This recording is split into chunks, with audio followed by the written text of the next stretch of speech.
Physics 2 Lab 3 circuits. So the purpose of this lab is to 1, to explore both voltage and current in circuit with resistors and capacitors, and then 2, understanding concepts such as electric potential and Ohm's law in an experimental setting.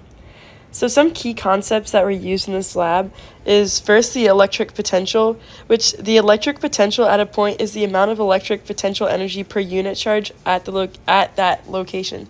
It also represents the electric pressure that pushes charges and is measured in volts. And the two equations for as in the change in volts is represented down below right there. Then voltage time dependence. This really describes how voltage changes over time in circuits, especially in capacitors and inductors. In RC or RL circuits, the voltage across components doesn't change instantly. It follows exponential behavior during charging or discharging, and that is represented by the equation right below that. And then Ohm's law, which Ohm's law states that the current through a conductor is directly proportional to the voltage double V across it and inversely proportionate to the resistance double R. So in part 1 of the experiment, what we need to do is we need to set up 2 UH3 volt batteries and 2 resistors, one that's 47 ohms and the other that is 100 ohms. And then we need to do essentially is just measure the potential difference across each segment. So you know across the 2 batteries, across the resistors, and across the ammeter, and so on, and yeah. These are the results. So the current throughout the circuit was measured to be 0.02 amps by the ammeter. The resistance for the resistor that was set to 47 ohms ended up being 48 ohms, and the resistor that is set to 100 ohms ended up being 102 ohms. The wires had 0 resistance, and the ammeter had 0 resistance. And this is just the graph. So, we go from A to B, and we jump up to 1.5 volts, which is the first battery, and 1.5 volts, which is the second battery, and then we just slowly go down, and this decreases to 0.96 volts, and this then decreases is 2.04 volts.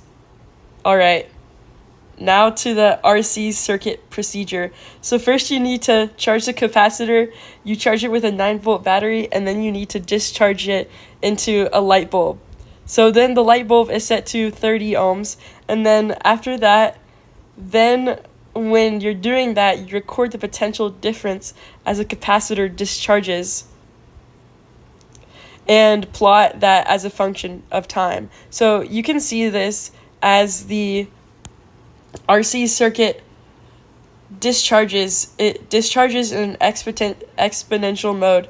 So this is like the equation for the exponential decay of the discharge. And then if we do the voltage versus time, voltage time dependent formula, which has the natural log of the voltage divided by the natural log of the voltage divided by the initial voltage, and it's just going to look like this, right? And then from this we can get the slope of this line, which is going to be equal to time over RC, and through that we can figure out what RC is, and this is our slope. So the slope is Z negative at 0.952, and we just set this over RC, and we get that RC equals 1.05.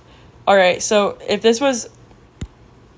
for what ifs, what if you use a real ammeter instead of an ideal simulated ammeter? So a real ammeter has some internal resistance, unlike the ideal one in the simulation. So this would slightly reduce the current and affect circuit behavior, making real measurements a bit lower than simulated ones. And for the second what if you use a real battery to charge a real capacitor with no resistor in the circuit?